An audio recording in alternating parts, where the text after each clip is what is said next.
Hello guys, അങ്ങനെ ഒരുപാട് നാളുകൾക്ക് ശേഷം വീണ്ടും ഒരു മൂവി എക്സ്പ്ലനേഷനുമായി എത്തിയിരിക്കുകയാണ്. ബട്ട് ഇങ്ങനെ ഒരു മൂവി എക്സ്പ്ലനേഷൻ ഞാൻ ഇതുവരെ ചെയ്തിട്ടില്ല. Yes, it's A horror movie. അധികം ഞാൻ എക്സ്പ്ലോർ ചെയ്യാൻ ആഗ്രഹിക്കാത്തൊരു ടോപ്പിക് ആയിരുന്നു. ബട്ട് ഞാൻ ഈ മൂവി ജസ്റ്റ് സജഷൻ വന്നത് കണ്ടപ്പോൾ കണ്ടു നോക്കിയതാണ്.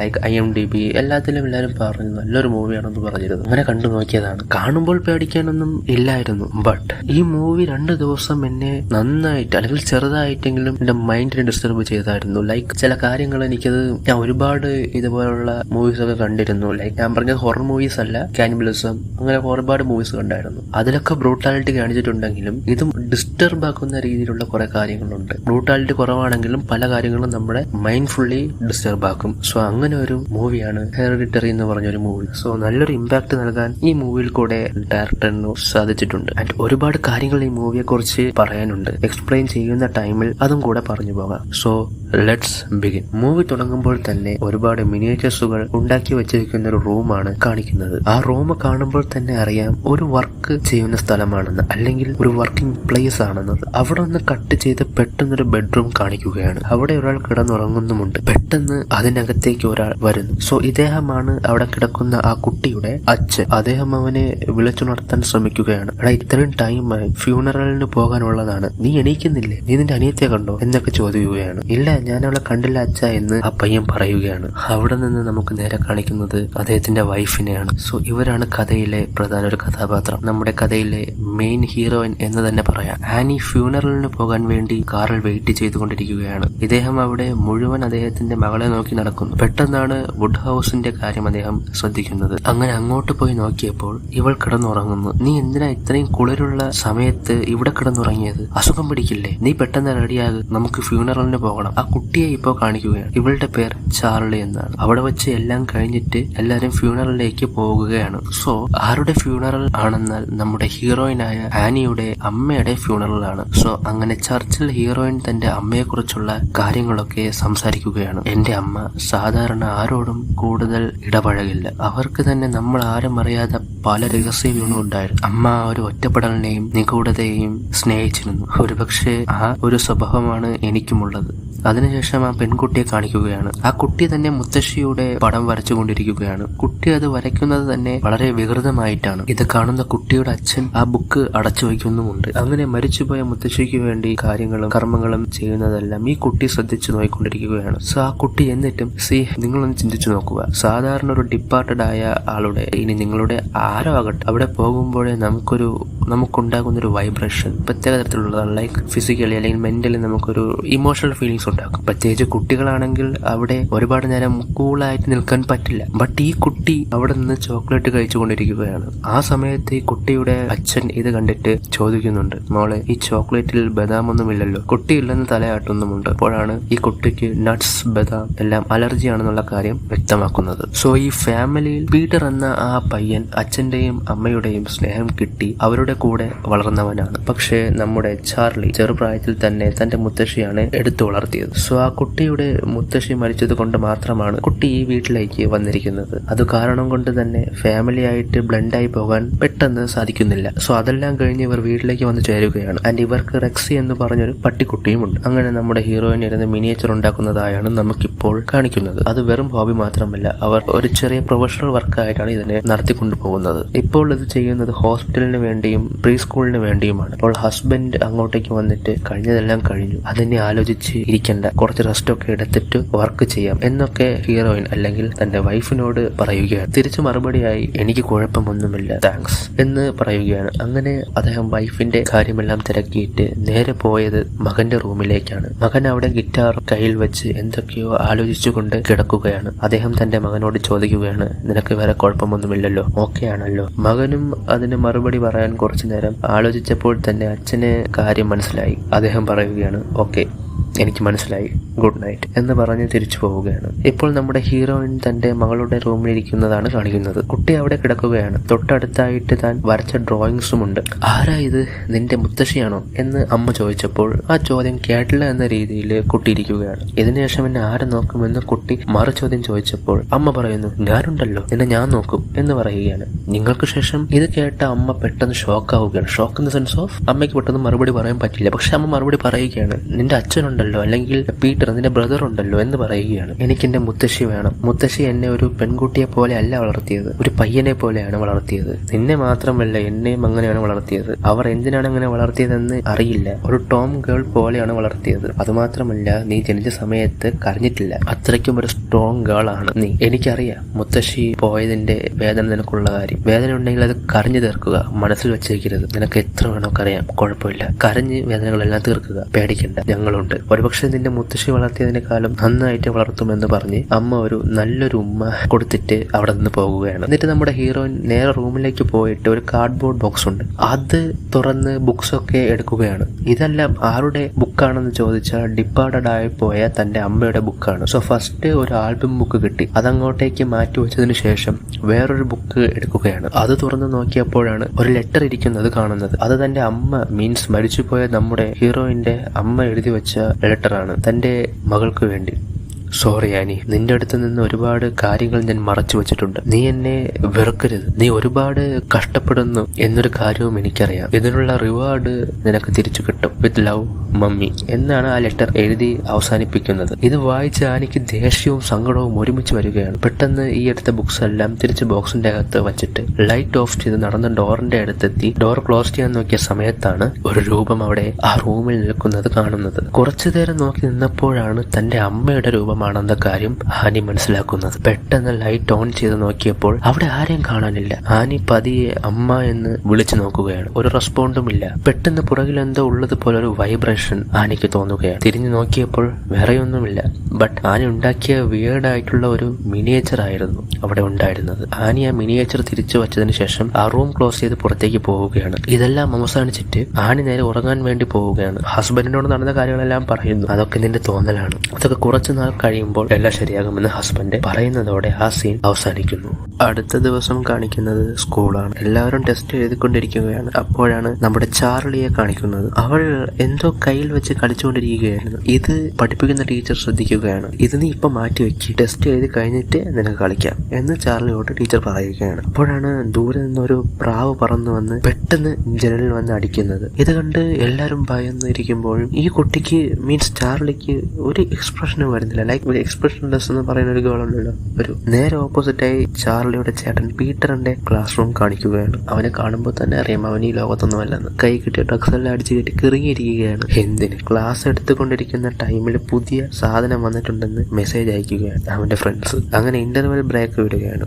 അവിടെയാണ് നമ്മുടെ ചാർലിയെ കാണിക്കുന്നത്. കുട്ടി ആ വിൻഡോയിൽ വന്ന് ഇടിച്ച് ചത്തു വീണ പ്രാവിനെ നോക്കി ചോക്ലേറ്റും കഴിച്ചുകൊണ്ടിരിക്കുകയാണ്. പുറകിൽ ആരെങ്കിലും വരുന്നുണ്ടോ നോക്കുന്നുണ്ടോ എന്നൊക്കെ നോക്കിയിട്ട് ആ പ്രാവിന്റെ തല വെട്ടിയെടുക്കുകയാണ് ഈ കുട്ടി. ഇതെന്തിന്റെ കുട്ടിയാണോ എന്തോ. വെട്ടി ആ തല എടുത്ത് പോക്കറ്റിലേക്ക് വെച്ചിട്ട് ചാർലി തിരിഞ്ഞു നോക്കിയപ്പോഴാണ് ഒരു ലേഡി ചാർലിയെ ഒരുമാതിരി നോക്കിക്കൊണ്ടിരിക്കുന്നത് ചാർലി കാണുന്നത്. പെട്ടെന്ന് ചാർലിയെ നോക്കി ഹായ് എന്ന് കാണിക്കുകയാണ്. അടുത്തതായി നമ്മുടെ ആനി വർക്ക് ചെയ്യുന്നത് കാണിക്കുന്നു. പെട്ടെന്ന് പുറത്തു നിന്ന് ആരോ ഹലോ എന്ന് വിളിക്കുകയാണ്. ആനി അത് ഹസ്ബൻഡാണെന്ന് വിചാരിച്ച് തിരിച്ച് റെസ്പോണ്ട് ചെയ്യുന്നുണ്ട്. ഹായ് എന്ന് റെസ്പോണ്ട് ചെയ്യുന്നുണ്ട്. എന്നിട്ട് ആനി ഇറങ്ങി നോക്കിയപ്പോഴാണ് തന്റെ അമ്മയുടെ റൂം തുറന്നു കിടക്കുന്നത്. അതങ്ങ് ക്ലോസ് ചെയ്തിട്ട് നേരെ ഹസ്ബൻഡിന്റെ അടുത്ത് പോയി നിങ്ങൾ അമ്മയുടെ റൂം തുറന്നു? ഇല്ല ഞാൻ തുറന്നില്ല എന്ന് അദ്ദേഹവും മറുപടി പറയുകയാണ്. അവസാനം അദ്ദേഹം ആ ഡോർ ലോക്കാക്കി ഇടുകയാണ്. അപ്പോഴാണ് ഇദ്ദേഹത്തിന് സെമിട്രിയിൽ നിന്നൊരു കോൾ വരുന്നത്. എന്താണെന്ന് കേട്ടപ്പോഴാണ് മുത്തശ്ശിയെ കുഴിച്ചിട്ട ആ കല്ലറ ക്രാക്ക് വീണിട്ടുണ്ടെന്ന്. അത് എങ്ങനെ ക്രാക്ക് വീഴാൻ? കല്ലറ വെച്ചിട്ട് ഏകദേശം ഒരാഴ്ചയല്ലേ ആയുള്ളൂ. ശരി ഞാൻ അങ്ങോട്ട് വന്ന് നോക്കാം, നീ ഇപ്പോൾ ഗുഡ് നൈറ്റ് എന്ന് പറഞ്ഞ് കോൾ കട്ടിയിരിക്കുകയാണ്. അപ്പോഴാണ് ആനി അങ്ങോട്ടേക്ക് വന്നിട്ട് എന്താ കാര്യമെന്ന് ചോദിക്കുന്നത്. അപ്പോഴേക്ക് ഇദ്ദേഹം ഒന്നുമില്ല എന്ന് പറഞ്ഞ് ഒഴിഞ്ഞു മാറുകയാണ്. അടുത്തതായി ആനി കാറും എടുത്തുകൊണ്ട് എവിടെയോ പോവുകയാണ്. അത് വേറെ എവിടെയുമല്ല, ഈ ഇമോഷണലി ഡൗൺ ആയിരിക്കുന്നവർ ഒരുമിച്ച് കൂടുന്ന തന്റെ പ്രശ്നങ്ങളും അതൊക്കെ പറഞ്ഞ് അങ്ങോട്ടും ഇങ്ങോട്ടും ഷെയർ ചെയ്യുന്ന ഒരു സ്ഥലത്തേക്ക് വന്നിരിക്കുകയാണ്. അവിടെ നിന്ന് എല്ലാവരും അവരവരുടെ പ്രശ്നങ്ങൾ പറഞ്ഞുകൊണ്ടിരിക്കുകയാണ്. അവസാനം നമ്മുടെ ആനിയുടെ ടൈം വരികയാണ്. ഹലോ, എന്റെ പേര് ആനി. എന്റെ അമ്മ മരിച്ചിട്ട് ഏകദേശം ഒരാഴ്ചയായി. എന്റെ അമ്മയ്ക്ക് കുറച്ച് പ്രായമായപ്പോൾ തന്നെ എന്റെ അമ്മയ്ക്ക് നമ്മുടെ കൂടെ നിൽക്കുന്ന ഇഷ്ടമല്ലായിരുന്നു. അവർക്ക് എപ്പോഴും സെപ്പറേറ്റ് ആയിട്ട് നിൽക്കുന്നതാണ് ഇഷ്ടം. എനിക്ക് അമ്മ ഇഷ്ടമായിരുന്നു ഒരു സമയം വരെ മാത്രം. എന്റെ അമ്മയ്ക്ക് DID-യും ഡിമെൻഷ്യയും ഉണ്ടായിരുന്നു. എന്റെ അച്ഛൻ ചെറുപ്പത്തിൽ തന്നെ മരിച്ചു പോയിരുന്നു. വിശന്നാണ് മരിച്ചത്. കാരണം അദ്ദേഹം സൈക്കോട്ടിക് ഡിപ്രഷൻ എന്ന അവസ്ഥയിൽ കൂടെ കടന്നു പോയിക്കൊണ്ടിരിക്കുകയായിരുന്നു. അതുകൊണ്ട് തന്നെ ആഹാരം കഴിക്കുന്നതെല്ലാം വളരെ കുറച്ചു. പിന്നെ എനിക്കൊരു ചേട്ടനുണ്ടായിരുന്നു. അവന് സ്കൈസോഫ്രീനിയ ആയിരുന്നു. 16 വയസ്സിൽ അമ്മയുടെ ബെഡ്റൂമിൽ തൂങ്ങി മരിച്ചു. പക്ഷെ അതിനു മുൻപ് അവനൊരു നോട്ട് എഴുതി പ്രസവിച്ചതിന് ശേഷമാണ് പോയത്. ഇതിനെല്ലാത്തിനും കാരണം അമ്മയാണെന്നത്. അതിനുശേഷം എന്റെ കൂടെയാണ് അമ്മ താമസിച്ചത്. അമ്മയോട് ഞാൻ ഇതുവരെ സംസാരിച്ചിട്ടില്ല. ഈ ടൈമിലെല്ലാം വല്ലാത്തൊരവസ്ഥയായിരുന്നു. ഡിപ്രഷൻ എന്ന് വേണമെങ്കിൽ തന്നെ പറയാം. എന്നെ എപ്പോഴും അവരൊരു പയ്യനെ പോലെയാണ് വളർത്താൻ ശ്രമിച്ചത്. എന്റെ അമ്മ ഭയങ്കര മാനിപ്പുലേറ്റീവ് ആയിരുന്നു. എന്റെ ഹസ്ബൻഡിനോട് ഒരു നോ കോണ്ടാക്ട് റൂൾ ഉണ്ടാക്കി. എനിക്ക് എന്റെ മകൻ ഉണ്ടായപ്പോൾ ഞാൻ എന്റെ അമ്മയോട് കൂടുതൽ അടുപ്പിച്ചില്ല. പക്ഷെ എന്റെ മകളെ ഞാൻ ആ സമയത്ത് അമ്മയുമായിട്ട് കൂടുതൽ ഇടപഴകാൻ അവസരം കൊടുത്തു. ബട്ട് എന്റെ മകളുടെ കൺട്രോൾ എല്ലാം അവരേറ്റെടുത്തു. ഇമോഷണലി എന്റെ മകളെ നന്നായി മാനിപ്പുലേറ്റ് ചെയ്തു. ഇതെല്ലാം ഇപ്പൊ ആലോചിക്കുമ്പോഴും ഞാൻ എന്ത് വലിയൊരു തെറ്റാണ് ചെയ്തതെന്ന് തോന്നിപ്പോകും. ഇതെല്ലാം പറഞ്ഞ് കരയുകയാണ് നമ്മുടെ ആനി. അടുത്തതായി കട്ട് ചെയ്ത് പീറ്ററിനെ കാണിക്കുകയാണ്. വീടിന്റെ അകത്ത് വെച്ച് ചിലപ്പോൾ ഡ്രഗ്സ് അടിച്ചോണ്ടിരിക്കുകയാണ്. അപ്പോഴാണ് അവനൊരു മെസ്സേജ് വരുന്നത്. ആരോന്റെ വീട്ടിൽ വെച്ച് ഒരു പാർട്ടി ഉണ്ട്, മറക്കാതെ വരണം എന്നുള്ളതാണ് മെസ്സേജ്. പക്ഷെ ആ സമയവും അവനെ ആരോ പുറകിൽ നിന്ന് വാച്ച് ചെയ്യുന്നത് നമുക്കിപ്പോ കാണിക്കുകയാണ്. അടുത്ത ദിവസം രാവിലെ ചാർലിയുടെ ഔട്ട് ഹൗസ് കാണിക്കുകയാണ്. സാധാരണ ഈ പ്രായത്തിലുള്ള കുട്ടികൾ കളിക്കുന്നത് പോലെയുള്ളതല്ല അവിടെയുള്ളത്. ഭയങ്കര വിയേർഡാണ്. അപ്പോഴാണ് പുറത്തുനിന്ന് എന്തോ ഒരു വെട്ടം അടിക്കുന്നത്, അത് റിഫ്ലക്ട് ചെയ്യുന്നത്. അപ്പോഴേക്കും നമ്മുടെ ആനി കിച്ചണിൽ ജോലി ചെയ്യുന്നത് കാണിക്കുന്നു. അപ്പോഴാണ് പെട്ടെന്നൊരു മെസ്സേജ് വരുന്നത്. വേറെ ഒന്നുമല്ല, മിനിയേച്ചേഴ്സ് എല്ലാം പെട്ടെന്ന് റെഡിയാക്കി വെക്കണം എന്നതായിരുന്നു. ഓൾറെഡി വർക്ക് പ്രഷറും കൂടി ടെൻഷൻ പഠിച്ചിരിക്കുകയാണ് നമ്മുടെ ആനി. നമ്മുടെ ചാർലി അങ്ങനെ വുഡ് ഹൗസിന്റെ പുറത്തേക്ക് പോവുകയാണ്. ആ നടത്ത കാണുമ്പോൾ തന്നെ അറിയാം അവൾ കോൺഷ്യസ് അല്ല എന്നത്. അവളെ മാനിപ്പുലേറ്റ് ചെയ്ത് അല്ലെങ്കിൽ കൺട്രോൾ ചെയ്ത് കൊണ്ടാണ് കൊണ്ടുപോകുന്നതെന്ന് കാണുമ്പോൾ മനസ്സിലാവും. പിന്നെ നോട്ടീസ് ചെയ്യാനുള്ള കാര്യം, കയ്യിൽ ആ പ്രാവിന്റെ തലയുമുണ്ട്. അങ്ങനെ നമ്മുടെ ആനി മിനിയേച്ചർ റെഡി ചെയ്യുന്നത് കാണിക്കുകയാണ്. പെട്ടെന്ന് പീറ്റർ വന്നിട്ട് എനിക്ക് നൈറ്റ് പാർട്ടി ഉണ്ട്, ഫ്രണ്ട്സ് വിളിച്ചു, പോകട്ടെ എന്ന് ചോദിച്ചപ്പോൾ എന്തിനാ അവിടെ പോയി കുടിക്കാനല്ലേ? അപ്പോൾ അവൻ പറഞ്ഞു, അങ്ങനെയൊന്നുമല്ല, അവിടെ ആരും അങ്ങനെയൊന്നും യൂസ് ചെയ്യില്ല. പോകുമ്പോൾ നീ ചാർലിയെ കൂടെ കൊണ്ടുപോ, അതിന് അവൾ എന്റെ കൂടെ വരൂ. അപ്പൊ ആനി പറഞ്ഞു, നീ അവളോട് പോയി ചോദിച്ചു നോക്ക്. അങ്ങനെ അവൻ ചാർലി അവിടെ എല്ലാം നോക്കിയിട്ട് കാണാനില്ല. ചാർലി ആണെങ്കിൽ ആരോ ഒറ്റയ്ക്കിരുന്ന് സൈഡിലായിട്ട് എന്ന് പറഞ്ഞാൽ ഒരു ഫോറസ്റ്റിന്റെ സൈഡിലായിട്ട് മുഴുവൻ ഇങ്ങനെ തീ പടർത്തിക്കൊണ്ടിരിക്കുകയാണ്. സോ ആ സ്ഥലം നോക്കിയാണ് ചാർലി ലക്ഷ്യം വെച്ച് പോകുന്നത്. ഒരുപക്ഷെ അത് മരിച്ചുപോയ മുത്തശ്ശിയാകാം, അല്ലെങ്കിൽ വേറെ ആരെങ്കിലും ആകാം. പെട്ടെന്നാണ് ആനി പുറകിൽ നിന്ന് ചാർലിയെ വിളിക്കുന്നത്. അപ്പോഴാണ് കുട്ടി ഒന്ന് കോൺഷ്യസ് ആകുന്നത്. നീ എന്തിനാണ് ആരോടും പറയാതെ ഒറ്റയ്ക്ക് പുറത്തേക്ക് പോയി കറങ്ങുന്നതെന്ന് ചോദിക്കുകയാണ് ആനി. ഇനി ഇങ്ങനെ ഒന്നും ചെയ്യരുത്. പക്ഷെ അതിന്റെ മറുപടിയായി എനിക്ക് മുത്തശ്ശിയെ കാണണമെന്ന് പറയുകയാണ് ചാർലി. ആനി ഇങ്ങനെ കാര്യങ്ങളൊക്കെ പറയാണ്. നീ ഇന്ന് പാർട്ടിക്ക് പോകണം, എന്നാലും നിനക്ക് കുറച്ച് ഫ്രണ്ട്സ് കിട്ടും, നീ ഒന്നാമത് ഡൗൺ ആണെന്ന് എനിക്കറിയാം, നീ ഒന്ന് പാർട്ടിക്ക് പോയി നീ ഒന്ന് റിഫ്രഷ് ആവും എന്നൊക്കെ പറയുകയാണ്. ചാർലിക്ക് അതിനോടൊട്ടും താല്പര്യമില്ല. എന്തായാലും എങ്ങനെയൊക്കെ പറഞ്ഞ് മനസ്സ് മാറ്റിയപ്പോൾ പോകാമെന്ന് സമ്മതിച്ചു. അങ്ങനെ രണ്ടുപേരും കാറിൽ പാർട്ടിയിൽ പൊയ്ക്കൊണ്ടിരിക്കുകയാണ്. അവളാണെങ്കിൽ കാറിലിരുന്ന് ഇങ്ങനെ സൗണ്ട് ഉണ്ടായിക്കൊണ്ടിരിക്കുകയാണ്. അവനൊന്നും പറയുന്നില്ലെങ്കിലും അവനെ ഇഷ്ടപ്പെടുന്നില്ല, ഇറിറ്റേറ്റ് ആകുന്നുള്ള കാര്യം മുഖത്തും മനസ്സിലാക്കാൻ നമുക്ക് പറ്റും. പിന്നെ ഈ പോസ്റ്റ്, ഈ ഒരു ഇലക്ട്രിക് പോസ്റ്റ് നിങ്ങൾ നോട്ട് ചെയ്ത് വെക്കുക, ഇറ്റ്സ് ഇമ്പോർട്ടന്റ്. ഓക്കെ, അങ്ങനെ രണ്ടുപേരും സ്ഥലത്ത് എത്തിച്ചേർന്നിട്ടുണ്ട്. അവിടെ നിന്ന് നമുക്ക് ആനി മിനിയേച്ചറിൽ തന്റെ അമ്മ തന്റെ ബെഡ്റൂമിൽ നോക്കി നിൽക്കുന്നതായി വച്ചിട്ട് പോവുകയാണ്. എന്തിനോ ഉള്ള സൂചനയാണെന്നുള്ളത് നമുക്ക് അവിടെ വെച്ച് വ്യക്തമാക്കി തരുന്നുണ്ട്. എന്തായിരിക്കും കണ്ടു തന്നെ അറിയാം. അടുത്തതായി പീറ്റർ തന്റെ ഗേൾഫ്രണ്ടിനോട് സംസാരിച്ച് സ്മോക്ക് ചെയ്യാൻ വേണ്ടി കൊണ്ടുപോവുകയാണ്. സോ കൊണ്ടുപോകുന്നതിന് മുമ്പായി ചാർലിയോട് നീ ഇവിടെ തന്നെ വെയിറ്റ് ചെയ്യ്, ഞാനിപ്പോൾ വരാമെന്ന് പറഞ്ഞപ്പോൾ ചാർലി ഇല്ല, എനിക്കിവിടെ ആരെയും അറിയില്ല, ഞാൻ എങ്ങനെയെന്ന് ചോദിക്കുകയാണ് ചാർലി. നീ നോക്ക്, അവിടെ ചോക്ലേറ്റ് കേക്ക് ഉണ്ട്, നീ കേക്ക് കഴിച്ച് തീരുമ്പോൾ ഞാൻ നിന്റെ കൂടെ ഉണ്ടാവും, ഞാൻ വരും ഉറപ്പ് എന്ന് പറഞ്ഞിട്ട് പീറ്റർ പോവുകയാണ്. അങ്ങനെ പീറ്റർ തന്റെ കാര്യങ്ങളൊക്കെ ചെയ്യുന്നു, ഡ്രഗ്സ് ഒക്കെ അടിക്കുന്നു. അപ്പോഴാണ് ചാർലി ആണെങ്കിൽ ആ കേക്ക് കഴിക്കുന്നു. ആ കേക്ക് കഴിച്ചപ്പോഴാണ് അവൾക്ക് ചെറിയ ഇറിറ്റേഷൻ തോന്നി. എന്നാലും കിട്ടിയ കേക്ക് അവൾ മുഴുവൻ കഴിക്കുകയാണ്. ചെറിയ ഇറിറ്റേഷൻ കൂടി വന്നതും അതൊരു വലിയ ഇറിറ്റേഷനായി മാറിയപ്പം അവൾ കുറച്ച് വെള്ളം കുടിക്കുകയാണ്. ആ വെള്ളം കുടിച്ചിട്ട് റെഡിയാകുന്നില്ല. ഇതങ്ങനെ നേരെ വന്ന് സ്മോക്ക് ചെയ്തുകൊണ്ടിരുന്ന പീറ്ററിനോട് എനിക്ക് ശ്വസിക്കാൻ പറ്റുന്നില്ല, എനിക്കൊട്ടും വയ്യ. ഇത് കേട്ട് പെട്ടെന്ന് അവൻ അവളെയും എടുത്തു കൊണ്ട് ഓടുകയാണ്. അവൾക്ക് എന്താണ് പറ്റിയതെന്നാൽ അവൾക്ക് നട്ട്സ് അലർജിയാണ്. ആ കേക്കില് നട്ട്സിന്റെ കണ്ടന്റ് ഉണ്ടായിരുന്നു. അതവൾ ഒരുപാട് കഴിച്ചു. അതിന്റെ സൈഡ് എഫക്റ്റ് ആണ് കാണിക്കുന്നത്. അങ്ങനെ ഇവനാണെങ്കിൽ ഭയങ്കര ഫാസ്റ്റില് അവളെ ഹോസ്പിറ്റലിൽ കൊണ്ടുപോവുകയാണ്. അവളാണെങ്കിൽ ശ്വാസം കിട്ടാതെ പിടയുകയാണ്. അവൻ കാർ 80 കിലോമീറ്റർ സ്പീഡിൽ ചവിട്ടി വിടുന്നു. ഇവളാണെങ്കിൽ കുറച്ചു നേരം എയർ കിട്ടാൻ വേണ്ടി കാറിന്റെ വിൻഡോ തുറന്ന് തല പുറത്തിട്ട് ആ എയർ വലിച്ചുകൊണ്ടിരിക്കുന്ന സമയത്ത് പെട്ടെന്ന് കാറിന്റെ ഫ്രണ്ടിലായി ഒരു മാൻ ചത്തു കിടക്കുന്നത് കാണുകയാണ്. ഇവൻ പെട്ടെന്ന് കാറൊന്ന് സൈഡാക്കിയതും വെട്ടി മാറ്റിച്ചതും നേരെ അവളുടെ തല കയറി ഞാൻ ആദ്യം കാണിച്ച ആ പോസ്റ്റിൽ ചെന്നിടിച്ച് തല തുണ്ടായിട്ട് തെറിച്ചു വീഴുകയാണ്. അവൻ പെട്ടെന്ന് കാർ സ്റ്റോപ്പാക്കി. അവിടെ ചുറ്റും പിൻ ഡ്രോപ്പ് സൈലൻസ്. അവനൊന്ന് പുറകോട്ട് നോക്കാൻ പോലും പറ്റുന്നില്ല. അവൻ ഇപ്പോഴും അത് ഉൾക്കൊള്ളുന്നില്ല. തിരിഞ്ഞുപോലും അവൻ നോക്കുന്നില്ല. അവൻ ആ ഒരു ഷോക്കിൽ തന്നെ അവൻ ആ കാർ എടുത്തുകൊണ്ട് വീട്ടിൽ വരികയാണ്. അവൻ നേരെ പോയി ബെഡിൽ കിടക്കുകയാണ്. രാവിലെ ആകുന്നതുവരെ കണ്ണു തുറന്നു തന്നെ കിടക്കുകയാണ്. രാവിലെ ആയപ്പോൾ ആനിയുടെ വോയിസ് ബാക്ക്ഗ്രൗണ്ടിൽ കേൾപ്പിക്കുകയാണ്. ജോലിക്ക് പോകാൻ റെഡിയായി കാറിലേക്ക് പോവുകയാണ് നമ്മുടെ ആനി. അങ്ങനെ ആനി ആ ബോഡി കണ്ട് കരയുന്നതും നമ്മുടെ പീറ്റർ അത് കേൾക്കുന്നതും നമുക്ക് കാണിക്കുകയാണ്. ആ കുട്ടിയുടെ തല മുഴുവനായി ഉറുമ്പരിച്ച് കിടക്കുന്നതാണ് കാണിക്കുന്നത്. ഈ ആനി കിടന്ന് കരയുന്നത് കണ്ടിട്ട് സൈഡിൽ കൂടെ പീറ്റർ എന്ത് ചെയ്യുമെന്ന അവസ്ഥയിൽ കേട്ടുകൊണ്ടിരിക്കുകയാണ്. അവസാനം ചെയ്യേണ്ട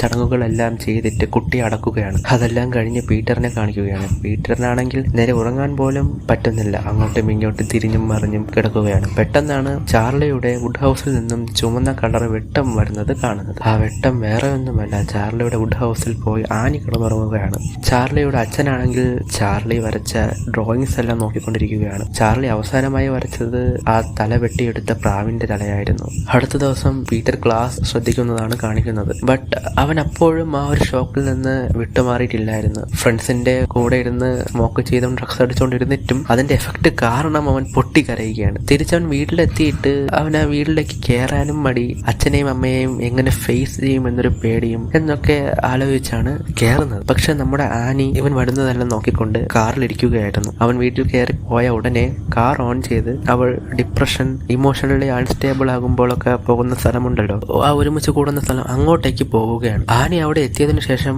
അവൾക്ക് പെട്ടെന്ന് എന്ത് തോന്നിയെന്നറിയില്ല. അവള് വന്ന പാടെ തിരിച്ചു പോകാൻ നോക്കുകയാണ്. അപ്പോഴാണ് പെട്ടെന്ന് മുമ്പിൽ ഒരു ലേഡി വന്ന് കൈ കാണിക്കുന്നത്. ആ സ്ത്രീ അങ്ങോട്ടേക്ക് വന്നിട്ട് ആനിയോട് ഓരോ കാര്യങ്ങൾ ചോദിക്കുകയാണ്. എന്താണെന്നാൽ, എന്താ കേറാതെ പോകുന്നത്? അമ്മ മരിച്ചുപോയ കാര്യം എനിക്കറിയാം, നമുക്ക് കമ്പനി ആവാം, നമുക്കൊരു കോഫി കുടിക്കാം നാളെ എന്നൊക്കെ പറഞ്ഞുകൊണ്ടിരിക്കുകയാണ്. പക്ഷെ ആനി അവരെ എങ്ങനെയെങ്കിലും ഒഴിവാക്കാൻ ശ്രമിക്കുകയാണ്. അവസാനം ആ സ്ത്രീയോട് എന്റെ മകളും മരിച്ചുപോയി എന്ന കാര്യം ആനി പറയുകയാണ്. ആ സ്ത്രീ ഒന്ന് ഞെട്ടുന്നുണ്ട് കേട്ടിട്ട്. അതേസമയം അങ്ങോട്ടും ഇങ്ങോട്ടും സംസാരിച്ച് സ്ത്രീയും അവരുടെ കാര്യങ്ങൾ പറയുകയാണ്. എന്ന് പറഞ്ഞാൽ എന്റെ മകനും മരിച്ചുപോയി എന്നുള്ള കാര്യം. പിന്നെ ഇവരുടെ പേര് ജോൺ എന്നതാണ്. ജോൺ പറയുകയാണ്, ഞാൻ നിങ്ങളെ പിടിച്ചു നിർത്തി സമയം കളയുന്നില്ല, ഇതാണ് എന്റെ അഡ്രസ്സ്, എന്നെ കാണണമെന്നുണ്ടെങ്കിൽ ഇങ്ങോട്ട് വന്നാൽ മതി. അങ്ങനെ ആനിയും അത് വാങ്ങിച്ചിട്ട് രണ്ടുപേരും അവിടെ നിന്ന് പിരിയുകയാണ്. അവസാനം വീട്ടിലെത്തി ആനി ഉറങ്ങാൻ ശ്രമിച്ചിട്ടും അവരെ കൊണ്ട് അതിന് പറ്റുന്നില്ല. ഹസ്ബൻഡും സമാധാനപ്പെടുത്താൻ ശ്രമിക്കുന്നു. പക്ഷെ ഒട്ടും പറ്റാത്തത് കാരണം നേരെ മകളുടെ വുഡ് ഹൗസിൽ പോയി കിടക്കുകയാണ്. നേരെ പീറ്ററിനെ കാണിക്കുകയാണ്. അവനും ഉറങ്ങാതെ കണ്ണു തുറന്ന് കിടക്കുകയാണ്. ആ ഒരു ഷോക്കിൽ തന്നെ കിടക്കുകയാണ് അവൻ. ബിക്കോസ് ആ ഷോക്ക് അവൻ ഇതുവരെ മാറിയിട്ടില്ല. അപ്പോഴാണ് അവൻ തന്റെ അനിയത്തിയായ ചാർലി ഉണ്ടാക്കുന്ന ഈ ശബ്ദം കേൾക്കുന്നത്. അവൻ ഞെട്ടി എണീറ്റ് അങ്ങോട്ടും ഇങ്ങോട്ടും നോക്കുന്നുണ്ട്. ബട്ട് ഒന്നും കാണാനില്ല. അടുത്ത ദിവസം രാവിലെ മകളായ ചാർലിയുടെ ഓർമ്മ എന്നതുപോലെ അവളുടെ ബെഡ്റൂം ബേസ് ചെയ്തൊരു മിനിയേച്ചർ ഉണ്ടാക്കുകയാണ് ആനി. അപ്പോഴാണ് യാദൃശ്ചികമായി ആ കളർ ബോട്ടിൽ ചരിയുന്നത്. യാദൃശ്ചികമായി, ഓക്കെ. അപ്പോഴാണ് ജോൺ എന്ന് പറഞ്ഞ ആ സ്ത്രീ കൊടുത്ത അഡ്രസ് ശ്രദ്ധിക്കുന്നത്. Something fishy, right? അങ്ങനെ ആനി ആ സ്ത്രീയുമായി വീണ്ടും മീറ്റ് ചെയ്യുകയാണ്. ആ വെൽക്കം മാറ്റ് നമ്മുടെ ആനിക്ക് ഇഷ്ടപ്പെട്ടു. ആനി ശ്രദ്ധിക്കുകയാണത്. ഇത് അവരുടെ അമ്മയ്ക്കും ഇഷ്ടമായിരുന്നു എന്ന് സൂചിപ്പിക്കുകയാണ്. ഇപ്പോൾ ആനി നടന്ന കാര്യങ്ങളെല്ലാം ജോണിനോട് പറയുകയാണ്. ആദ്യം ഒരു സ്മെല്ല് വന്നു, പിന്നെയാണ് ഞാൻ ആ ബോഡി കാണുന്നത്. രക്തമെല്ലാം കറുത്തിരുന്നു. തലയില്ലാത്തത് കൊണ്ട് തന്നെ എനിക്ക് അവസാനമായിട്ട് അവളുടെ മുഖമൊന്നും കാണാൻ പറ്റിയില്ല എന്നൊക്കെ പറഞ്ഞ് കരയുകയാണ് ആനി. അപ്പോഴാണ് ജോൺ ചോദിക്കുന്നത്, നിന്റെ മകനുമായുള്ള റിലേഷൻ, ബന്ധം എങ്ങനെയാണ്? എനിക്ക് പണ്ട് ഉറക്കത്തിൽ നടക്കുന്ന സ്വഭാവം ഉണ്ടായിരുന്നു, ഇപ്പോൾ ഇല്ല. കുറച്ച് വർഷം മുമ്പ് അവർ കുട്ടിയായിരുന്നപ്പോൾ ഞാൻ ഉറക്കത്തിൽ എണീറ്റ് അവരുടെ മുമ്പിൽ പോയി നിന്നു. അവരുടെ ശരീരത്തിലും എന്റെ ശരീരത്തിലും മുഴുവനായിട്ട് ഞാൻ പെയിന്റിന്റെ ടിന്നർ ഒഴിച്ച് വച്ചിരുന്നു. എന്തിനാണെന്ന് പറഞ്ഞാൽ എനിക്ക് പറയാൻ പോലും പറ്റുന്നില്ല. എന്റെ കയ്യിലും മാച്ച് സ്റ്റിക്കും ഉണ്ടായിരുന്നു. ഞാൻ കത്തിക്ക് മുമ്പ് എനിക്ക് ബോധം വന്നു. ഇത് കണ്ട് പീറ്റർ വല്ലാണ്ട് പേടിച്ചു വിളിച്ചു. പെട്ടെന്ന് ഞാൻ ആ മാസ്റ്റിക് മാറ്റി വെച്ചു. ഇതുകൊണ്ട് ഞാനും പെട്ടെന്ന് ഷോക്കായിപ്പോയി. അവരെ ഞാൻ പറഞ്ഞു മനസ്സിലാക്കാൻ ഒരുപാട് സമയമെടുത്തു. അതിനുശേഷം ഇതുവരെയും പീറ്റർ എന്നോട് മിണ്ടുകയോ അടുക്കുകയോ ചെയ്തിട്ടില്ല. എന്നെ കണ്ടാൽ അവൻ ഇപ്പോഴും പേടിച്ച് മാറിയാണ് നടക്കുന്നത്. അടുത്തതായി പീറ്റർ വീട്ടിലേക്ക് വരുന്നതും കാണിക്കുകയാണ്. ആ സമയത്ത് അവന്റെ അച്ഛൻ എന്തൊക്കെയോ അവനോട് പറയുന്നു. ബട്ട് അവനൊന്നും ശ്രദ്ധിക്കാതെ അപ്സ്റ്റേഴ്സ് അല്ലെങ്കിൽ ബെഡ്റൂമിലേക്ക് പോവുകയാണ്. He still disturbed. ഇപ്പോൾ രണ്ടുപേരും നല്ല ഡൗൺ ആയതുകൊണ്ട് തന്നെ ആ വീട്ടുകാര്യമെല്ലാം നോക്കുന്നത് അദ്ദേഹമാണ്. അദ്ദേഹം അങ്ങനെ ആനി വർക്ക് ചെയ്യുന്ന അങ്ങോട്ടേക്ക് കയറി വന്നപ്പോഴാണ് ആനി ഭയങ്കര ഡിസ്റ്റർബ് ചെയ്യുന്ന രീതിയിലുള്ള മിനിയേച്ചർ ഉണ്ടാക്കുന്നത്. വേറൊന്നുമല്ല, ചാർലി പോസ്റ്റേജ് ഡിപ്പാർട്ട് ആയി പോയതാണ്, അല്ലെങ്കിൽ ആ ഒരു ആക്സിഡന്റ് സോണാണ് ആനി ഉണ്ടാക്കുന്നത്. ഇത് കണ്ടുകൊണ്ട് വന്ന ഹസ്ബൻഡ് പറയുകയാണ്, നിനക്കെന്ത് പ്രാന്ത്, അത് എന്താ ഇങ്ങനെ ചെയ്യുന്ന വേർഡായിട്ട്? ഇത് അവൻ കണ്ട അവൻ ഒന്നാമത് ഡിസ്റ്റർബാണ്, അവൻ ഒന്നാമത് ഷോക്കിലാണ്. ഇത് അവൻ കണ്ട അവന് വീണ്ടും ഡിസ്റ്റർബ് ആവുകയുള്ളൂ എന്നൊക്കെ പറഞ്ഞ് ഇതുണ്ടാക്കിയത് അദ്ദേഹത്തിന് തീരെ ഇഷ്ടപ്പെട്ടില്ല. താൻ വേണമെങ്കിൽ താഴേക്ക് വാങ്ങി ഡിന്നർ ഉണ്ടാക്കി വെച്ചിട്ടുണ്ടെന്ന് പറഞ്ഞിട്ട് അദ്ദേഹം പോവുകയാണ്. അങ്ങനെ ഒരുപാട് നാളുകൾക്ക് ശേഷം എല്ലാവരും ഫുഡ് ഒരുമിച്ച് കഴിക്കുകയാണ്. എല്ലാവരും കഴിക്കുന്ന സമയത്തും പിൻ ഡ്രോപ്പ് സൈലന്റ് ആണ്. ഓരോരുത്തരും ഏത് ഇമോഷനിൽ കൂടെയാണ് ഗോത്രൂ ആകുന്നതെന്ന് വ്യക്തമായി കാണിക്കുന്നുമുണ്ട്. ആ സൈലന്റ് ഒന്ന് മാറ്റാൻ വേണ്ടി അവൻ ഡിന്നർ നന്നായിട്ടുണ്ട് അച്ഛ എന്ന് പറയുകയാണ്. അച്ഛനും തിരിച്ച് മറുപടിയായി താങ്ക്സ് എന്ന് പറയുകയാണ്. ബട്ട് ഇതെല്ലാം കാണുന്ന ആനി ഉച്ചത്തോടെ ചിരിക്കുന്നു. അവനെ ശ്രദ്ധിച്ചു. ഒരുപാട് നേരം ആനിയുടെ മുഖത്ത് നോക്കിക്കൊണ്ട് നിന്നിട്ട് അവൻ അമ്മയോട് ചോദിക്കുകയാണ്, നിങ്ങൾ ഓക്കെ ആണോ എന്ന് ചോദിക്കുകയാണ്. നിങ്ങളുടെ മനസ്സിൽ എന്തെങ്കിലും ഉണ്ടോ, എന്തെങ്കിലും എന്ത് പറയാനുണ്ടോ? അതിന് മറുചോദ്യമായി ആനി ചോദിക്കുന്നത്, നിന്റെ മനസ്സിൽ എന്തെങ്കിലും ഉണ്ടോ? ഞാൻ വിചാരിച്ചു നിങ്ങൾക്ക് എന്തോ എന്നോട് എന്തെങ്കിലും പറയാനുണ്ടെന്ന്. നീ എന്നെ റെസ്പെക്ട് ചെയ്യുന്നില്ല, നീ നേരെ മുഖത്ത് പോലും നോക്കില്ല, പിന്നെ ഞാൻ എന്ത് പറയാനാ നിന്നോട് എന്ന് ആനി ചോദിക്കുകയാണ്. പിന്നെ പെട്ടെന്ന് അങ്ങ് ആനി ഇത് ചോദിച്ചിട്ട് റൈസ് ആവുകയാണ്. എന്നോട് നീ ഇങ്ങനെ സംസാരിക്കരുത്, ഞാൻ നിന്റെ അമ്മയാണ്, എന്റെ മുന്നിൽ ശബ്ദം ഉയർത്തി സംസാരിക്കല്ലോ. നിനക്ക് വേണ്ടി ഞാൻ ഇത്രയും ത്യാഗം ചെയ്തു, അവസാനം എനിക്ക് തിരിച്ചു കിട്ടുന്നതാ നിന്റെ ഈ പുച്ഛത്തോടുള്ള മുഖവും. ഇപ്പോൾ നിന്റെ അനിയത്തിയും മരിച്ചു, എനിക്കറിയാം നിനക്ക് പെയിൻ ഉണ്ട്, അതൊരു ആക്സിഡന്റ് ആണെന്നുള്ള കാര്യവും എനിക്ക് സഹായിക്കണമെന്നുണ്ട്, പക്ഷെ പറ്റുന്നില്ല. അവൾ മരിച്ചല്ലോ, പക്ഷെ നീ അവളെ റെസ്പോൺസിബിൾ ആയി നോക്കിയില്ല എന്നൊക്കെ പറയുകയാണ്. അവനും കുറച്ചു നേരം അമ്മയെ ഷോക്കായി നോക്കി നിന്നിട്ട് പെട്ടെന്ന് ഒരു ചോദ്യം അങ്ങോട്ട് ചോദിക്കുകയാണ്, അവളുടെ മരണത്തിന് നിങ്ങൾക്കും പങ്കില്ലേ? അവൾക്ക് പാർട്ടിക്ക് വരാൻ ഒരു താല്പര്യവും ഇല്ലായിരുന്നു. അപ്പോഴേ പീറ്ററിന്റെ അച്ഛൻ ഇടയിൽ കയറിയിട്ട് നിർത്ത, രണ്ടുപേരും ഈ സംസാരം ഇവിടെ വെച്ച് നിർത്തണം എന്ന് പറയുകയാണ്. ആനി ഓക്കെ എന്ന് പറഞ്ഞിട്ട് എണീറ്റ് പോവുകയാണ്. അങ്ങനെ ആ സംഭവങ്ങളെല്ലാം കഴിഞ്ഞ് കുറച്ച് ദിവസം കഴിഞ്ഞതിന് ശേഷമുള്ള സീനാണ് കാണിക്കുന്നത്. ആനി ഷോപ്പിംഗ് എല്ലാം കഴിഞ്ഞ് പുറത്തേക്ക് വരുന്നതാണ് കാണിക്കുന്നത്. അപ്പോഴാണ് യാദൃശ്ചികമായി ജോണിനെ കാണുന്നതും അവർ ആനിയെ കണ്ട സന്തോഷത്തിൽ വന്ന് കെട്ടിപ്പിടിക്കുകയാണ്. ജോൺ ആണെങ്കിൽ ഭയങ്കര സന്തോഷത്തിലാണ്. എന്താണ് കാര്യമെന്ന് ജോൺ തന്നെ വ്യക്തമാക്കുന്നുണ്ട്. ജോൺ കുറച്ച് സൈക്കിക് ആയിട്ടുള്ള ആൾക്കാർ അല്ലെങ്കിൽ സ്പിരിച്വൽ ആയിട്ടുള്ള ആൾക്കാരായിട്ട് മീറ്റിംഗ് സെഷനിൽ ഏർപ്പെട്ടിട്ടുണ്ടായിരുന്നു. അവിടെ വെച്ച് ഞാൻ 19ാം നൂറ്റാണ്ടിൽ ജീവിച്ചിരുന്ന മനുഷ്യനായിട്ട് കോണ്ടാക്ട് ചെയ്തു. പിന്നെ അവരെന്റെ വീട്ടിലേക്ക് വന്നിട്ട് എന്റെ സണ്ണിനെയും ഗ്രാൻഡ് സണ്ണിനെയും കോണ്ടാക്ട് ചെയ്യാൻ സഹായിച്ചു. ഞാൻ അവരോട് കമ്മ്യൂണിക്കേറ്റ് ചെയ്തു. ഇങ്ങനെയൊക്കെ പറയുകയാണ്. ഇതെല്ലാം കേട്ട ആനിക്ക് ചിരി നിർത്താൻ പറ്റുന്നില്ല. അവരും ആനിയെ പറഞ്ഞ് മനസ്സിലാക്കാൻ ശ്രമിക്കുകയാണ്. നിങ്ങൾക്കത് നേരിൽ കണ്ടാൽ മാത്രമേ മനസ്സിലാകൂ, നീ എന്റെ കൂടെ വാ എന്ന് പറഞ്ഞ് നിർബന്ധിക്കുകയാണ്. പോകാൻ താല്പര്യമില്ലെങ്കിലും ആനി കൂടെ പോവുകയാണ്. അവസാനം അവർ രണ്ടുപേരും വീട്ടിലെത്തി പ്രോസസ് സ്റ്റാർട്ട് ചെയ്യുകയാണ്. ആകെ ആ ഒരു മെഴുകുതിരിയുടെ വെട്ട മാത്രമാണ് അവിടെ കത്തുന്നത്. നീ ഇതിന്റെ മുകളിലായി കൈവയ്ക്കൂ, ബട്ട് പ്രഷർ കൊടുക്കരുത്. അങ്ങനെ രണ്ടുപേരും കൂടെ ആ മെത്തേഡ് ചെയ്യുകയാണ്. ലേഡി ജോൺ ആണെങ്കിൽ ഒരു ഡീപ് ബ്രെത്ത് എടുത്തതിന് ശേഷം മരിച്ചുപോയ തന്റെ ലൂയിയെ വിളിക്കുകയാണ്. ഈ ആംബിയൻസ് എല്ലാം കണ്ട ആനിക്ക് ഭയവും ആൻസൈറ്റിയും വരുന്നുണ്ട്. ലൂയി, ഞാൻ നിന്റെ ഗ്രാൻഡ്മയാണ്. ഇങ്ങനെ പറഞ്ഞപ്പോൾ ആനിക്ക് വേറെ ആരുടെയോ പ്രസൻസ് അവിടെ ഫീൽ ചെയ്യുകയാണ്. ലൂയി, നീ ഇവിടെ ഉണ്ടെങ്കിൽ ഈ ഗ്ലാസ് ഒന്ന് നീക്കുമോ എന്ന് ചോദിച്ചതും പെട്ടെന്ന് ആ ഗ്ലാസ് ഷേക്ക് ആവുകയാണ്. ഇത് കണ്ട ആനി ഞെട്ടിപ്പോയി.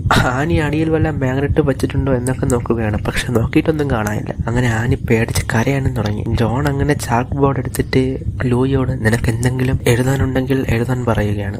ലൂയി ആണെങ്കിൽ ഐ ലവ് യു ഗ്രാൻഡ്മ എന്ന് എഴുതി കൊടുക്കുകയാണ്. അപ്പോൾ തിരിച്ച് ലവ് യു ടു ലൂയി എന്നും പറഞ്ഞ് കരയുകയാണ്. ഇതെല്ലാം കണ്ട് ഡിസ്റ്റർബായ ആനി നമുക്കിത് ഇവിടെ വെച്ച് സ്റ്റോപ്പ് ചെയ്യാമെന്ന് പറയുകയാണ്. അങ്ങനെ എല്ലാം നിർത്തി വെച്ച് ജോൺ അവിടെ ഇരിക്കാൻ പറ്റാത്ത രീതിയിൽ ആനി പേടിച്ച് അവിടെ നിന്ന് പോകാൻ വേണ്ടി നോക്കുകയാണ്. അവസാനം ജോൺ പറയുകയാണ്, നിനക്കിത് ചെയ്യണമെങ്കിൽ ആദ്യം ഒരു മെഴുകുതിരി കത്തിക്കണം. നീ എന്നിട്ട് മകളും നീയും ആയിട്ട് ലിങ്ക് ചെയ്യുന്ന സാധനം കൂടെ കയ്യിൽ വെക്കണം. എന്നിട്ട് ജോൺ ആനിയുടെ കയ്യിൽ ഒരു പേപ്പർ കൊടുത്തിട്ട് അതിലുള്ള കാര്യം ഉറക്കെ വായിക്കാൻ പറയുകയാണ്. പക്ഷെ ഒരു കാര്യം നീ ശ്രദ്ധിക്കണം, നിന്റെ ഫാമിലിയിലുള്ള എല്ലാവരും ആ സമയത്ത് നിന്റെ കൂടെ കാണണം. ആനി അങ്ങനെ ഇതെല്ലാം കേട്ടിട്ട് തിരിച്ചു പോകാൻ നോക്കിയപ്പോഴാണ് ജോൺ പറയുന്നത്, നിന്റെ മകൾ മരിക്കാനുള്ള കാരണം നീയല്ല. യെസ് എന്ന് പറഞ്ഞൊരു ഫുൾ സ്റ്റോപ്പ് ഇട്ടിട്ട് നിന്റെ മകൾ ഇവിടെ ഉണ്ടെന്ന് പറയുകയാണ്. കാറിൽ പോയിക്കൊണ്ടിരുന്നപ്പോഴും തന്റെ മകളെ ആലോചിച്ച് നടന്ന സംഭവങ്ങളെല്ലാം ആലോചിച്ച് കരഞ്ഞുകൊണ്ട് പോവുകയാണ്. അപ്പോഴാണ് പെട്ടെന്ന് ചാർലി ആക്കുന്ന ശബ്ദം കേൾക്കുന്നത്. പുറകിലോട്ട് തിരിഞ്ഞു നോക്കിയപ്പോൾ അവിടെ എങ്ങും കാണാനില്ല. ആനി അങ്ങനെ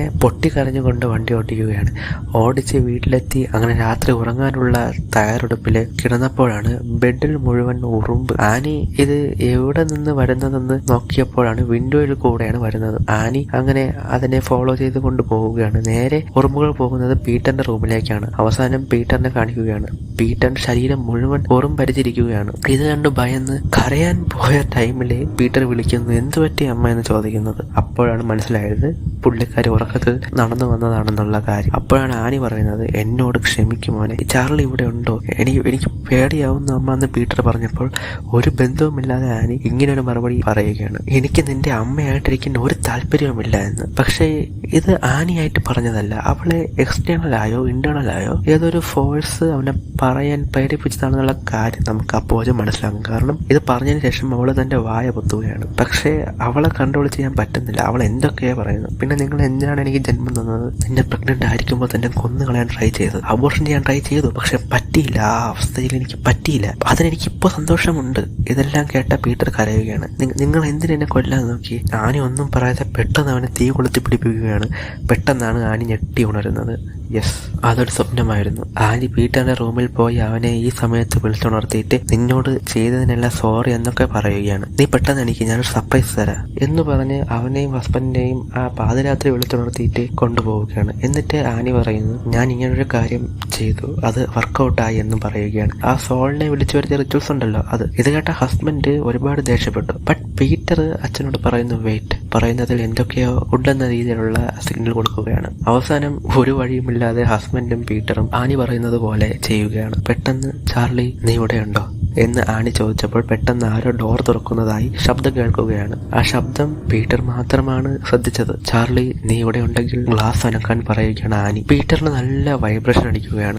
ഈ എയറിൽ വരുന്ന റിഫ്ലക്സിന്റെ വ്യത്യാസമെല്ലാം നന്നായിട്ട് ക്യാച്ചപ്പ് ചെയ്യുന്നുണ്ട്. പക്ഷെ അച്ഛനതൊന്നും കിട്ടുന്നില്ല. പെട്ടെന്ന് ഗ്ലാസ് നന്നായിട്ട് മൂവ് ചെയ്തു. അച്ഛനത് കണ്ട് ഞെട്ടുകയാണ്. പെട്ടെന്നൊരു ഡയറി എടുത്ത് കൊടുത്തിട്ട് നിനക്ക് എന്തെങ്കിലും എഴുതണമെങ്കിൽ എഴുതാൻ ചാർലിയോട് പറയുകയാണ്. തൊട്ടടുത്ത് പയ്യൻ ഇതെല്ലാം കണ്ട് പേടിച്ച് നന്നായി ശ്വാസം പോകാത്ത രീതിയിൽ വെച്ചുകൊണ്ടിരിക്കുകയാണ്. ഇത് കാണുന്ന ഹസ്ബൻഡ് അതെല്ലാം തട്ടി നീക്കിയിട്ട് ആനിയെ വഴക്ക് പറയുകയാണ്. നീ പയ്യന്റെ അവസ്ഥ കണ്ടില്ലേ എന്നൊക്കെ. അങ്ങോട്ടും ഇങ്ങോട്ടും വഴക്കിട്ടുണ്ടെന്ന സമയത്താണ് പെട്ടെന്ന് എന്തോ എറിഞ്ഞു പൊട്ടിക്കുന്നതായി ശബ്ദം കേൾക്കുന്നത്. ഇവരുടെ വഴക്ക് കാരണം ആ സോൾ വരെ ഡിസ്റ്റർബ് ആയി പോയി. പെട്ടെന്ന് മെഴുകുതിരി ഒരുമാതിരി ആളി കത്തി അണഞ്ഞപ്പോൾ അപ്പോൾ നമുക്ക് ആനിയെ ശ്രദ്ധിച്ചാൽ അറിയാം എന്തോ ചെറിയ മാറ്റമുണ്ടെന്നുള്ളത്. പിന്നെ മെഴുകുതിരി കത്തി. ആ മാറ്റം ശ്രദ്ധിച്ച ഹസ്ബൻഡ് എന്താണെന്ന് ചോദിച്ചപ്പോൾ ആന്റി ചാർലിയെ പോലെ സംസാരിക്കുന്നു. മോം മോം എന്ന് വിളിക്കുകയാണ്. നിങ്ങൾ എന്തിനാ എന്നെ ഇങ്ങനെ പേടിപ്പിക്കുന്നേ എന്ന് പറഞ്ഞ് ആനി അലറി വിളിക്കുകയാണ്. പെട്ടെന്ന് ഹസ്ബൻഡ് പോയി വെള്ളം എടുത്തുകൊണ്ട് വന്ന് മുഖത്ത് കുടഞ്ഞു വിടുകയാണ്. പെട്ടെന്ന് ബോധം തിരിച്ചു വന്നു. ഇത് കണ്ടുനിന്ന പീറ്റർ അലറി വിളിച്ച് കരയുകയാണ്. അപ്പോൾ ആനി ഒന്നും അറിയാത്തതുപോലെ എന്തു പറ്റി എന്നാണ് ചോദിക്കുന്നത്. നേരം ആൾറെഡി പുലർന്നിരുന്നു. പീറ്റർ ക്ലാസ്സിലിരിക്കുന്നതാണ് കാണിക്കുന്നത്. ഇന്നലെ നടന്ന സംഭവത്തിന്റെ ഷോക്ക് വിട്ട് പുറത്തു വരാൻ അവൻ ഇതുവരെ കഴിഞ്ഞിട്ടില്ല. അപ്പോഴാണ് നമ്മുടെ ഡിപ്പാർട്ടൻ്റായി പോയ ചാർലിക്ക് ആ ദിവസം ഒരു വെളിച്ചം കണ്ടില്ലേ, അതുപോലെ പീറ്ററും കാണുകയാണ്. അവൻ അതിനെ ഫോളോ ചെയ്ത് നോക്കി ഓപ്പോസിറ്റ് ആയിട്ട് ഒരു മിററിൽ റിഫ്ലക്ട് ആവുകയാണ്. പക്ഷെ ആ മിററിൽ അവന്റെ മുഖത്തിനുള്ളിൽ നിന്നും ഓപ്പോസിറ്റ് ആയിട്ടുള്ള റിയാക്ഷനാണ് കാണിക്കുന്നത്. എന്ന് പറഞ്ഞാൽ അവൻ ചിരിക്കുന്നതായിട്ടുള്ള റിയാക്ഷൻ. പെട്ടെന്ന് ഇത് കണ്ട് ഷോക്കായി എണീറ്റ് റെസ്റ്റ് റൂം പോകണമെന്ന് പറഞ്ഞ് പുറത്തേക്ക് പോവുകയാണ്. നമ്മുടെ ആനിക്ക് ഒരു ഫോൺ കോൾ വരുന്നതാണ് കാണിക്കുന്നത്. വേറെ ആരുമല്ല, ഹസ്ബൻഡാണ്. പീറ്റർ കോളേജിൽ നിന്ന് ഫോൺ വിളിച്ച് കഴിഞ്ഞു. ഇതിനെല്ലാം നീ ഇന്നലെ ചെയ്തതിന്റെ റിയാക്ഷനാണ് എന്നൊക്കെ വിളിച്ച് വഴക്ക് പറയുകയാണ്. അവൻ എന്റെ മകനാണ്, എനിക്ക് അവനെ പ്രൊട്ടക്ട് ചെയ്യണം എന്ന് പറഞ്ഞ് ആനിയെ തിരിച്ചൊരു മറുപടിയും പറയാൻ സമ്മതിക്കാതെ കോൾ കട്ട് ചെയ്യുകയാണ്. ഇത് കണ്ട് ദേഷ്യം വന്ന ആനി വീണ്ടും അങ്ങോട്ടേക്ക് വിളിച്ചിട്ട് ഇനി മേലാൽ സംസാരിക്കുന്ന ഇടയിൽ ഫോൺ കട്ട് ചെയ്യരുതെന്ന് പറഞ്ഞിട്ട് ഇത്രയും നാൾ കഷ്ടപ്പെട്ടുണ്ടാക്കിയ മിനിയേച്ചേഴ്സുകളെല്ലാം അടിച്ചു പൊട്ടിക്കുകയാണ്. ഇതെല്ലാം ചെയ്യുന്നത് ഒരുപക്ഷെ അവൾ അറിയാതെ ആയിരിക്കാം. അടുത്തതായി ഹസ്ബൻഡ് തന്റെ മകനെ സ്കൂളിൽ നിന്നും പിക്ക് ചെയ്തുകൊണ്ട് വന്നപ്പോൾ എന്തോ ഒരു സ്മെല്ല് അടിക്കുകയാണ്. അദ്ദേഹം ആനിയെ വിളിച്ചിട്ട് അവിടെ എങ്ങും കാണുന്നില്ല. അങ്ങനെ സാധാരണ പോകുന്നത് പോലെ വർക്ക് സ്പേസിൽ പോയി നോക്കിയപ്പോൾ അവൾ ആ മിനിയേച്ചർ സ്റ്റുഡിയോ എല്ലാം അടിച്ചു പൊട്ടിച്ചിട്ട് തറയിലിരിക്കുകയാണ്. സിംബോളിക്കായിട്ട് ആനിയുടെ സൈഡിൽ ഒരു ലൈറ്റും കത്തുന്നുണ്ട്. നമുക്കിപ്പോൾ ഊഹിക്കാന്നുള്ളതേ ഉള്ളൂ എന്തായിരിക്കുമെന്ന്. അദ്ദേഹം ഷോക്കായി ചുറ്റും നോക്കുകയാണ്. അപ്പോഴാണ് ഒരു മിനിയേച്ചറിൽ തന്റെ മകനായ പീറ്റർ ബെഡ്റൂമിൽ തലയില്ലാത്തത് പോലെ കിടക്കുന്നത് കാണിച്ച് അവിടെ വെച്ച് കട്ട് ചെയ്ത് ഇതിനുശേഷം എന്തായാലും ഒരുമിച്ച് ബെഡ്റൂമിൽ വിശ്വസിച്ച് കിടക്കാൻ പറ്റാത്തത് കൊണ്ട് തന്നെ അദ്ദേഹം സോഫയിൽ കിടക്കാമെന്ന് തീരുമാനിച്ച് റെഡിയാക്കി വെക്കുകയാണ്. ആനി ബെഡ്റൂമിൽ ഇരുന്ന സമയത്താണ് ആരോ പടം വരയ്ക്കുന്നത് അല്ലെങ്കിൽ ഡ്രോയിങ് ചെയ്യുമ്പോൾ ഉണ്ടാകുന്ന സൗണ്ട് കേൾക്കുന്നത്. അവൾ ശബ്ദം കേൾക്കുന്ന അങ്ങോട്ടേക്ക് പോവുകയാണ്. യെസ്, ശബ്ദം കേൾക്കുന്നത് ചാർലിയുടെ റൂമിൽ നിന്നാണ്. ആ സോൾ എന്തോ ഡയറിയിൽ വരയ്ക്കുന്നതാണ് കാണിക്കുന്നത്. ഇത് ആനിയും കാണുന്നുണ്ട്. അവിടെ നിന്ന് പീറ്ററിന്റെ റൂം കാണിക്കുകയാണ്. അവിടെ അവൻ വീണ്ടും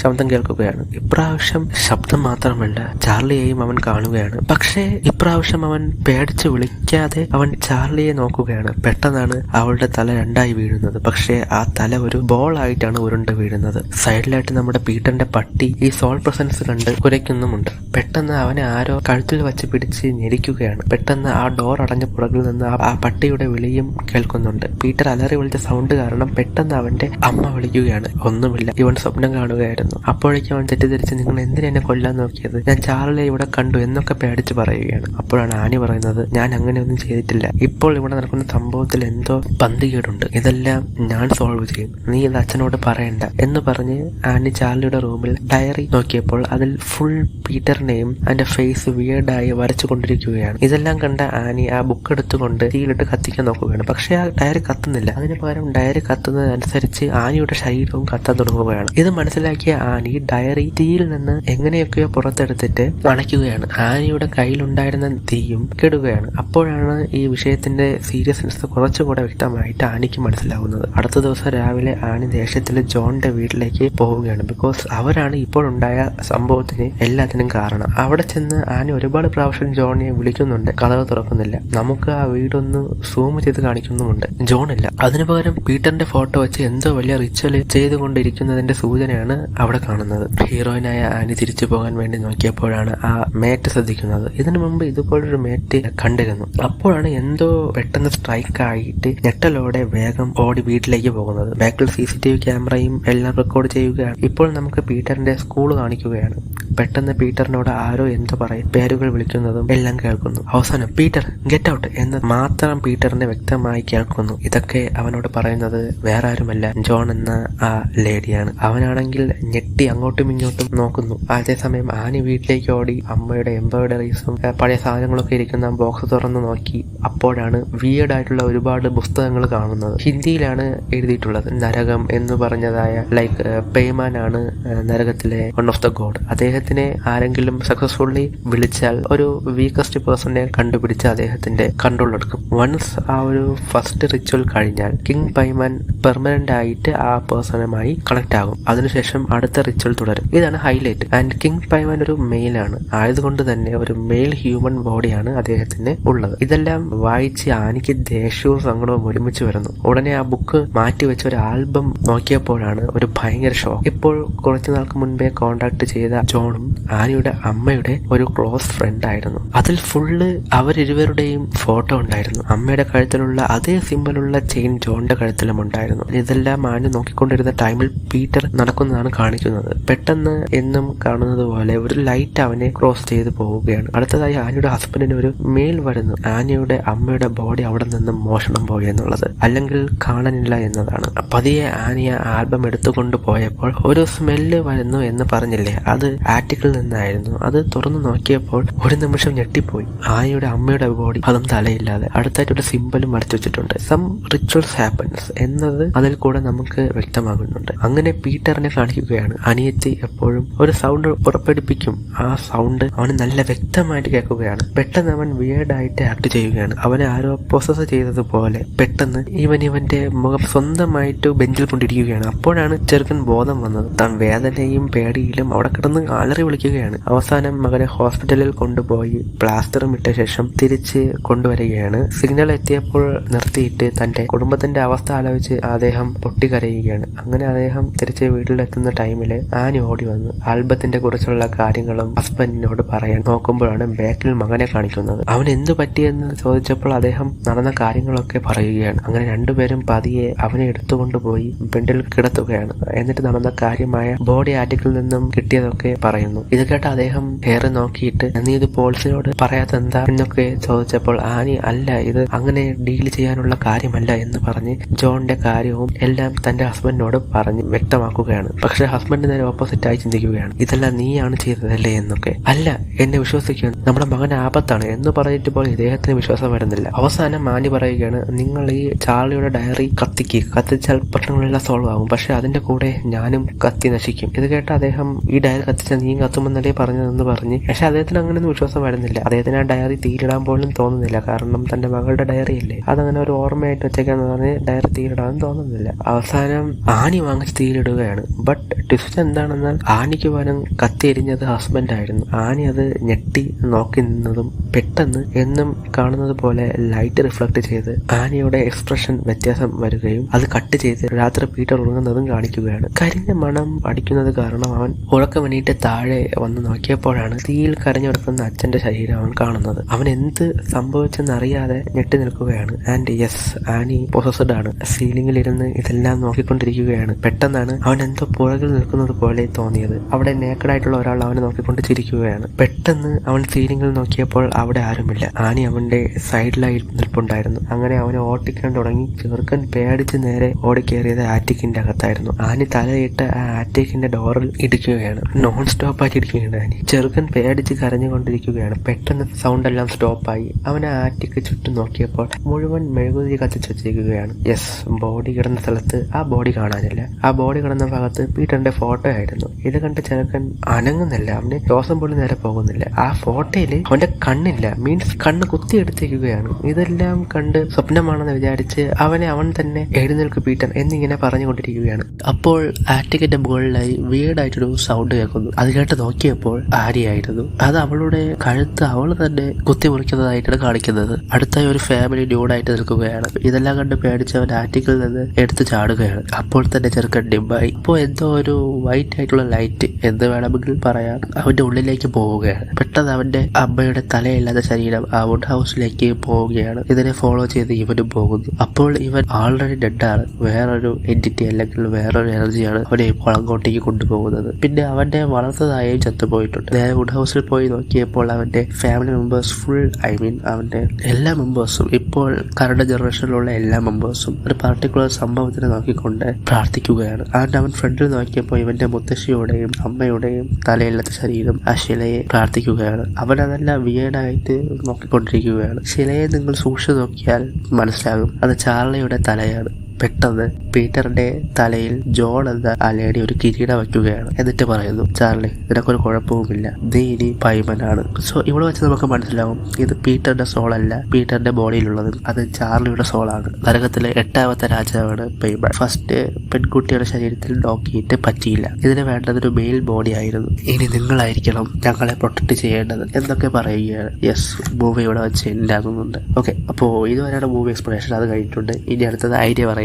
ഒരു സീക്രട്ട് കൾട്ട് ഗ്രൂപ്പ് നരകത്തിലെ ഡീമനായിട്ടുള്ള കിങ് പൈമനെ വർഷിപ്പ് ചെയ്തിട്ടുണ്ടായിരുന്നു. സോ അതിനുവേണ്ടി ഈ ഗ്രഹം ഫാമിലിയെ സാക്രിഫൈസ് ചെയ്യണം എന്ന് പറഞ്ഞാൽ ആര്യയുടെ ഫാമിലിയെ സാക്രിഫൈസ് ചെയ്ത് പീറ്ററിന്റെ ബോഡിയിൽ പേയ്മെന്റ് പൊസസ് ചെയ്തതിന് ശേഷം റൂൾ ചെയ്യണം. That is the main core plot അല്ലെങ്കിൽ വൺ ലൈൻ എന്ന് പറയുന്നത്. ഫാമിലി എന്താണെന്നുള്ള ഡീറ്റെയിൽസ് നിങ്ങൾക്കറിയാം. ഈ കഥയിലെ ബിഗ് സീക്രട്ട് എന്നാൽ എലൻ ആര്യയുടെ അമ്മ കിങ് പൈമൻ എന്ന ഡീമന്റെ കൾട്ട് വർഷിപ്പ് ആണ് ലീഡ് ചെയ്യുന്ന ആളാണ്. പൈമന് അത്യാവശ്യം ഒരു മെയിൽ ബോഡിയാണ്. വർഷങ്ങൾക്ക് മുമ്പ് ആനിയുടെ ബ്രദറിനെ ഈ ഒരു പേയ്മെന്റിനെ പോസ്റ്റ് ചെയ്യിപ്പിക്കാൻ നോക്കിയിരുന്നു, പക്ഷെ പറ്റിയില്ല. അത് കാരണം ആനിയുടെ ബ്രദർ തന്നെ മെന്റലി ട്രോമ അനുഭവിച്ചു, സൂയിസൈഡിലേക്ക് പോയി. അത് വർക്കായില്ല എന്നറിഞ്ഞ എലൻ എന്ന് പറയുന്നത് ആനിയുടെ അമ്മ പേയ്മെന്റ് ചാർലിയിൽ സോൾ കണക്ട് ചെയ്ത് നോക്കി. ഈ പേയ്മെന്റ് സോള് ആ ചാർലിയുടെ ആ സോളുമായിട്ട് കണക്ട് ചെയ്യിപ്പിച്ചു. സോ ഒരു പേയ്മെന്റ് ഒരു കുട്ടിയായിട്ടാണ് ചാർലി ജനിച്ചത്. അതുകൊണ്ടാണ് വിയേർഡായിട്ടുള്ള കാര്യങ്ങളൊക്കെ ചാർലി ചെയ്യുന്നത്. കിളയുടെ കഴുത്ത് മുറിക്കുന്നതും സൗണ്ട് പ്രൊഡ്യൂസ് ചെയ്യിപ്പിക്കുന്നതും പിന്നെ പല മാനേഴ്സും കാണിക്കുന്നതും എല്ലാം അതൊരു പേയ്മെന്റ് കുട്ടി ആയതുകൊണ്ടാണ്. സോ ആ ബോഡിക്ക് പല ലിമിറ്റേഷൻ ഉള്ളത് കൊണ്ട് തന്നെ ചാർലിയെ കൊന്നിട്ട് നേരെ പീറ്ററിന്റെ ബോഡിയിൽ കയറുന്നത്. അപ്പോൾ മെയിൽ ഹോസ്റ്റ് കിട്ടിയിട്ടുണ്ട്. പിന്നെ നിങ്ങൾക്ക് ഒരു ഡൗട്ട് ഉണ്ടായിരിക്കാം, സ്റ്റീവ് ആയ ഹസ്ബൻഡ് എങ്ങനെയാണ് മരിച്ചത് അല്ലെങ്കിൽ എങ്ങനെയാണ് കത്തി നശിച്ചത് എന്നുള്ള കാര്യം. അവനെയും കൂടെ കൊന്നാൽ ആ പേയ്മെന്റ് ആനിയെ ഫുള്ളായിട്ട് കൺട്രോൾ ചെയ്ത് പീറ്ററിലേക്ക് പോകാൻ പറ്റും. ഇതെല്ലാം ചെയ്യുന്നത് കൾട്ട് ഗ്രൂപ്പിന്റെ ഒരു വെൽത്ത് അല്ലെങ്കിൽ നോളജ് അല്ലെങ്കിൽ പവറിന് വേണ്ടിയാണ്. ആ നേക്കഡായിട്ടുള്ള കൾട്ട് ഗ്രൂപ്പ് ആരും മരിച്ചിട്ടുള്ളതല്ല, ജീവനോടുള്ളതാണ്. ആകെ മരിച്ചു പോയത് ആനിയും അമ്മയും ആ ആനിയുടെ ഫാമിലി മാത്രമേ മരിച്ചു പോയിട്ടുണ്ടായിരുന്നുള്ളൂ.